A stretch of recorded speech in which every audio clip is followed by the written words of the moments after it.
Thank you very much, Minister. Recognizing the member from Peace River North. Thank you very much, Mr. Speaker. I want to thank the Minister for her kind words about Tumbler Ridge.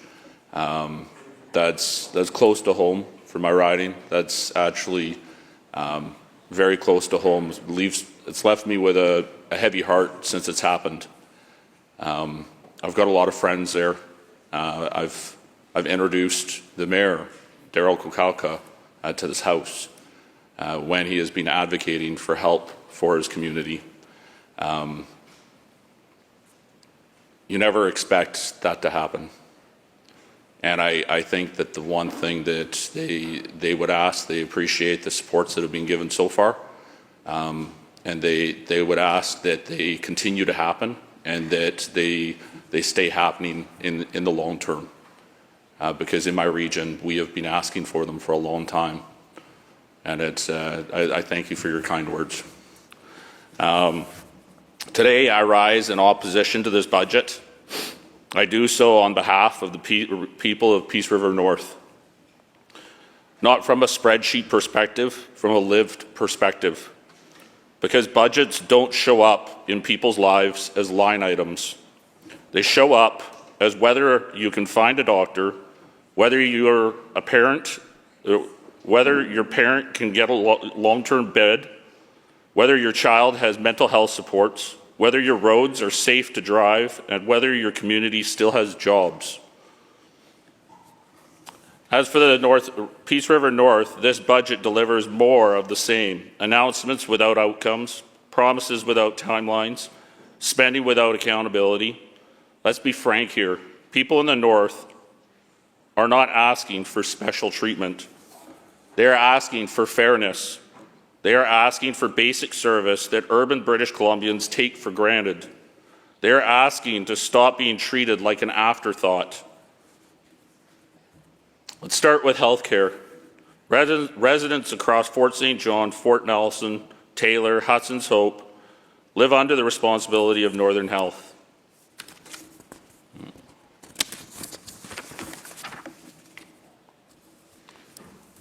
I will say plainly, the system is breaking, if not already broken.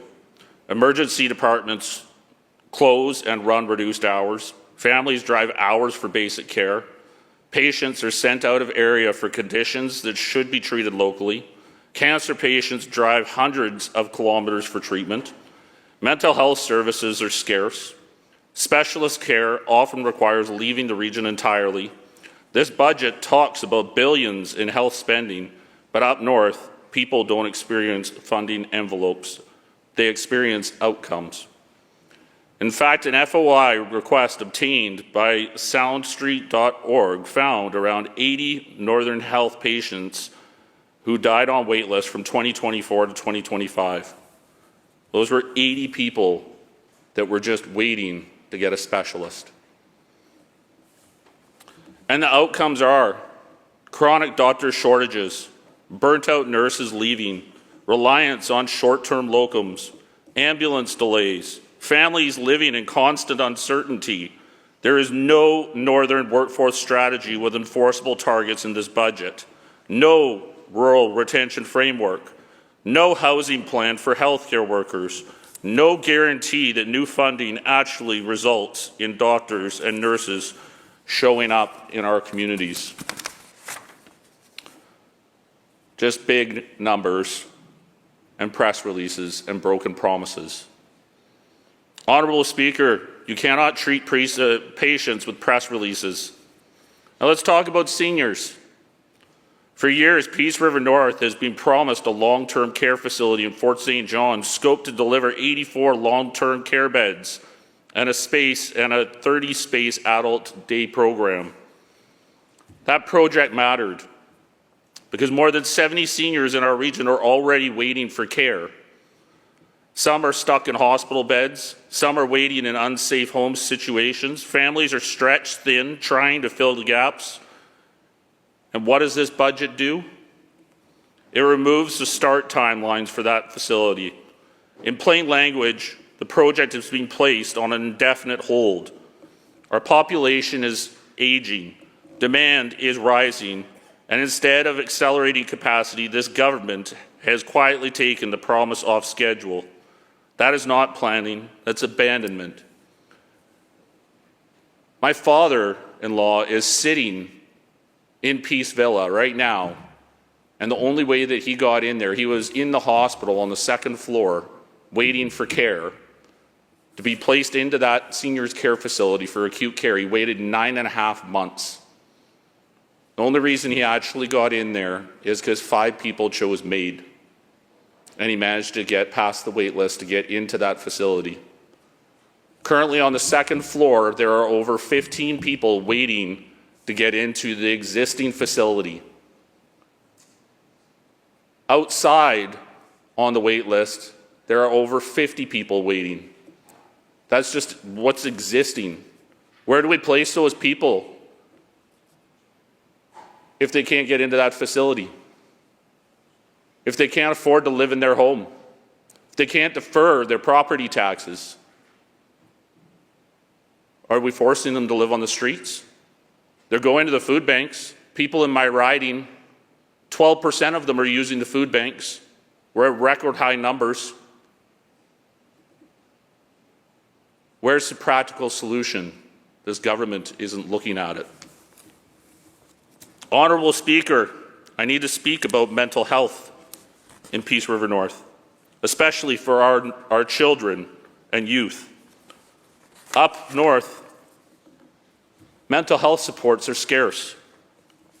Families face long wait lists. Travel is often required just to access basic care. Crisis services are limited. Preventable supports are almost non-existent in smaller communities. When something goes wrong in the north, there is often nowhere for youth or for the young people to go.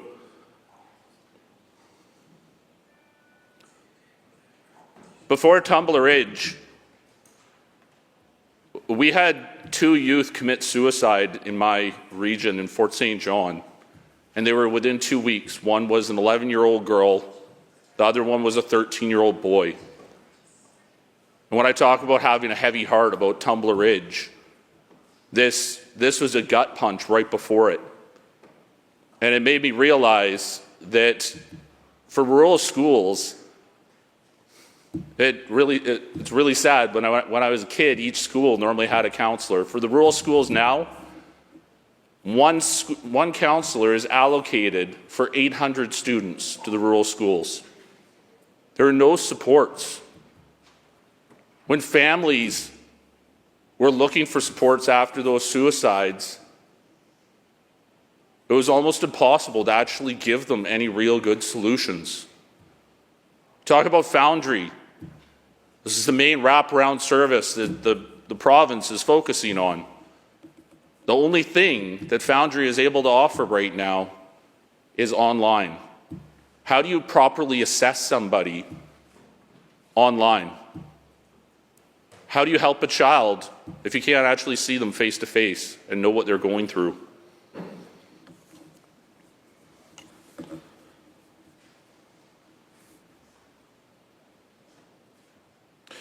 We also saw that reality laid bare in Tumbler Ridge.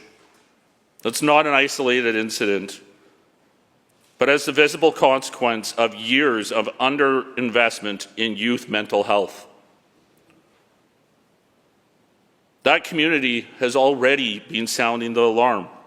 Local leaders, families, and frontline workers have been warning the government that supports were inadequate, that kids were falling through the cracks, that early intervention programs were desperately needed. And instead of strengthening those services, this government moved to shut down one of the few programs servicing vulnerable youth. You've heard me in this house talking about it. It was the Saplings program. The funding for it, when it came to the care in the ER department, got cut. It was going to be cut for their outreach as well. Luckily, it's actually, I've been told that it's being secured to continue for the next contract, for the outreach portion of it. But Dawson Creek and Tumbler Ridge do not have a Saplings program. In Peace River, we don't even have a child psychiatrist.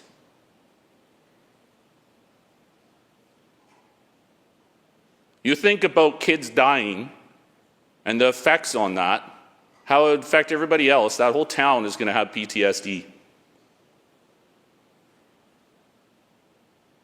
We don't even have a single child psychiatrist for a region of 88,000 people.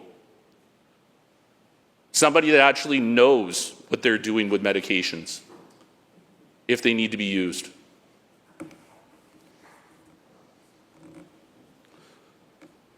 I personally worked alongside community members in Peace River North to explain to this government how critical that program was for children who were struggling.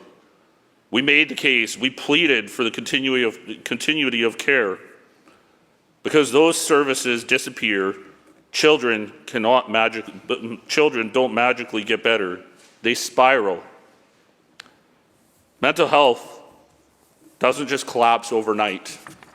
It deteriorates slowly, quietly, while communities beg for help. And this budget once again fails to provide a northern mental health delivery plan. There is no actual dedicated youth treatment hub for Peace River North. No regional crisis response team. No guarantee that new mental health funding actually lands in remote communities. Just province-wide announcements with no accountability for outcomes in the north. Our children deserve better than that. They deserve early intervention. They deserve local supports. They deserve stability. And families deserve to know that when their child is in crisis, there is somewhere to turn. Right now, too often, there isn't. Mr. Speaker, and this brings me back to the budget itself, because this is exactly the problem. This government will stand up and point to the province-wide funding totals, but those numbers don't tell families in Fort St. John, Fort Nelson, Hudson's Hope, and Taylor where their child can go tonight if they're in crisis. They don't tell parents how long they'll have to wait for counseling. They don't tell communities when treatment beds will open. They don't tell schools when supports will arrive. They just tell us how much money was announced. That is the fundamental failure of this budget. It measures success in dollars committed, not lives improved. Up north, we don't need more press releases. We need doctors who stay. We need youth mental health programs that aren't threatened with closure. We need seniors' beds that actually get built. We need roads and bridges that are safe to drive. We need schools that can hire and retain staff. Instead, this budget offers generalized funding, shifting timelines, and disappearing commitments, while Peace River North is left competing with urban centres for the same limited resources. That is neglect, plain and simple. Infrastructure has been left to decay in Peace River North.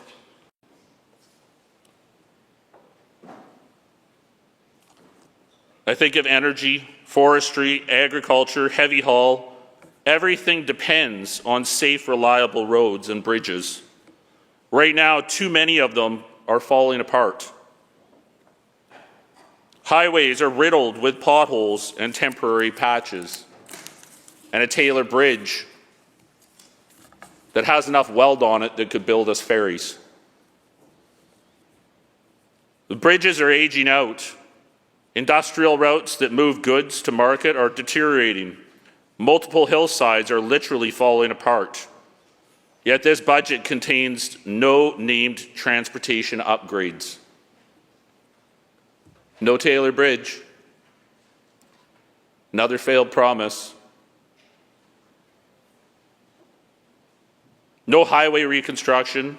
no targeted investment in the corridors that keep northern economies alive. I hear the minister talk about the powerhouse. That's this region, 38% of the hydroelectric power, big chunk of the LNG that goes to the coast, forestry, agriculture. It's great when the government can take the revenue from my region, but very little comes back. It really can be a powerhouse. There's a lot of other projects that can be done that help pay to reduce the debt, make your deficit smaller. I'd love to be able to talk to you about them.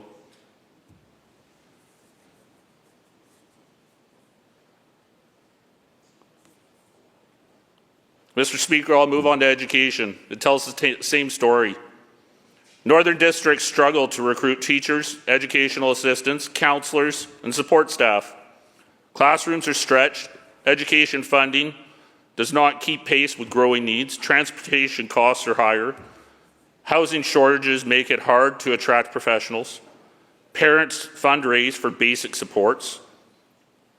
Yes, this budget announces education funding, but there is no rural differential, no northern recruitment strategy, and no recognition that Peace River North faces fundamental differences or fundamental different conditions than urban districts.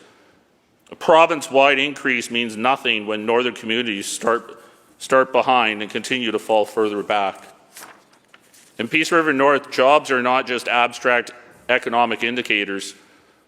They are family supporting. They sustain schools, volunteer fire departments, minor hockey teams, local shops, and municipal tax bases. And this government continues to undermine them. Forestry is collapsing. Mill closures, curtailments, layoffs, families forced to leave towns they've lived in for generations. The sawmill that's operated in Fort St. John for 60 years, or since the 60s, is shut. The pulp mill that I worked in Taylor as a millwright is shut now as well. Closure after closure after closure, job loss after job loss after job loss. Mr. Speaker, in the last few years alone, British Columbia has seen dozens of forestry facilities shut down. Since 2020, at least 16 sawmills, 3 pulp mills, 4 paper mills have closed across this province, many of those in the north. Every closure ripples outwards. Lost wages, lost services, lost students, lost volunteers. Municipalities lose millions in tax revenue, and that loss doesn't disappear. It gets downloaded onto the homeowners and small businesses. Industry leaders have been begging this government for certainty. Instead, they get regulatory chaos, rising costs, and policies made in Victoria with little understanding of rural realities. This budget offers no credible forestry recovery plan for the North. No urgency, no long-term strategy, just more consultation while communities are hollowed out bit by bit by bit. Agriculture up north is not being supported. In real terms, funding is flat while costs rise. Farmers face higher fuel prices, higher inputs, higher transportation costs, and less provincial support. At a time when food security should be a priority, this government is leaving northern agriculture sector behind. They are neglecting food security. Why? I heard in question period a question about agriculture, and it got returned instead by a different minister. And it's interesting, the response that I just had a constituent to ask me about crop loss in their region. And they had 160 acres of crop loss, and the insurance coverage was supposed to be 81%. And it came back that the coverage was 50%. What's the point of having insurance if the government isn't going to cover it?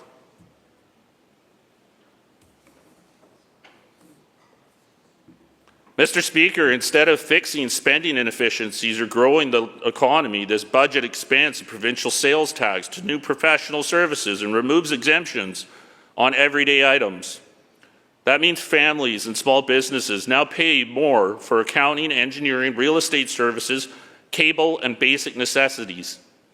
People in Peace River North already pay more for groceries, fuel, heating, and transportation. Now they are being hit with expanded PST on top of it. This is nowhere near fiscal management. This can only be classified as utter incompetence. It almost feels like a targeted attack on British Columbians' way of life.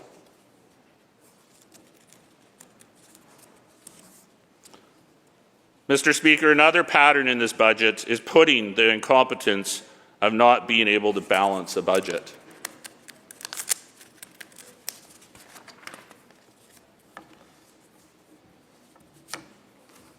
When provincial decisions destabilize major employers, municipalities are left holding the bag. When healthcare fails, families step in. When mental health services aren't available, communities rely on volunteers and charities. When schools can't get staffing, parents fill the gaps. Peace River North is doing more with less every year, and this budget does nothing to change that trajectory. Constant promises, shifting timelines, broken trust. People in the North are tired of announcements. They've heard them before. They've watched projects get announced, re-announced, delayed, rescoped, and delayed again. They've watched timelines disappear from capital plans. They've watched commitments quietly evaporate. What they want is certainty. What they get is perpetual waiting. Under this government, Peace River North keeps hearing the same message. Wait longer, travel farther, accept less. That is not how you build a united province. Cost of living is higher in the North, being ignored. Everything costs more in the North. Groceries, fuel, heating, transportation. Families are paying a premium just to live where they work. And yet this budget offers no targeted northern affordability strategy. No transportation relief. No rural cost of living recognition. Policies are written as though everyone lives within transit distance of downtown Vancouver. That is not reality for Peace River North. Electric batteries don't work when it's minus 46. This is not reality for Peace River North. Mr. Speaker, this budget lacks a northern health workforce strategy with measurable targets, guaranteed rural health mental capacity, education funding that reflects northern recruitment realities, a serious forestry recovery plan, protecting for municipalities facing tax base erosion, accountability for capital project delays, recognition of higher operating costs in the North. Instead, we get generalized provincial averages and aspiring language. Peace River North cannot live off of aspirations. The North contributes enormously to this province through energy, through forestry, through agriculture, through hydroelectric, through mining, through hardworking families who keep communities alive in some of the toughest conditions in British Columbia. All they are asking for is a fair share of attention, resources, and accountability. This budget does not deliver that. It leaves northern residents waiting again, out in the cold. And we're waiting for doctors, for nurses, for seniors' care, waiting for infrastructure, waiting for jobs, waiting for mental health support. We deserve better. And until this government starts treating Peace Region North better as an equal partner in this province, not as an afterthought, these gaps will continue to grow, just like the deficit and the debt.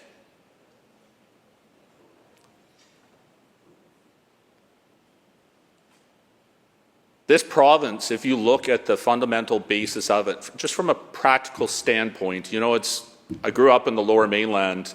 It's a different world down here compared to the North and the rest of British Columbia. There's a very practical way that it can function as a business. We're rich in resources. We need fresh revenue for British Columbians to survive and thrive. But right now, our fresh revenue sources are not being utilized to their fullest potential. Forestry is a great example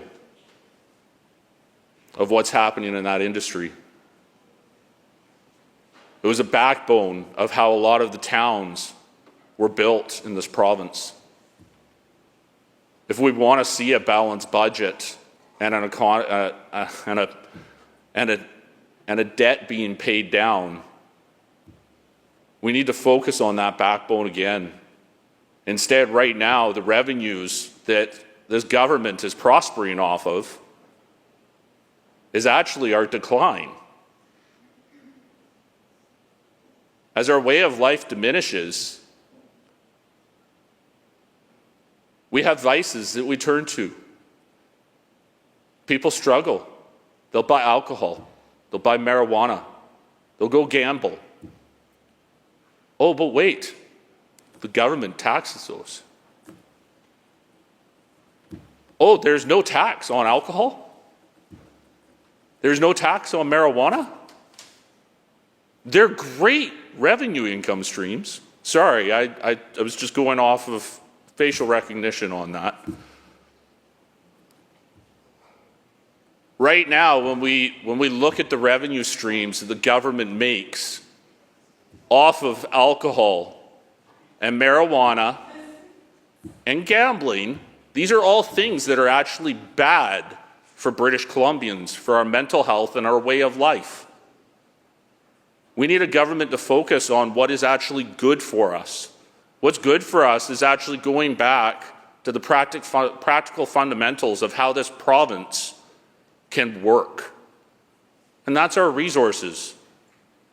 I can tell you right now, if I've switched all of the engines on my farm to electrification, I would be bankrupting my farm. It is not practical. There are some things that don't work, and this province and country have to go back to the practical nature of what we have to be able to bring in fresh revenue streams and not recycling the revenue that we currently have in our system. So, Mr. Speaker, thank you very much, and I want to thank my constituents that are listening, and thank them for being able to vote me in, and I'll continue to fight as hard as I can for our region.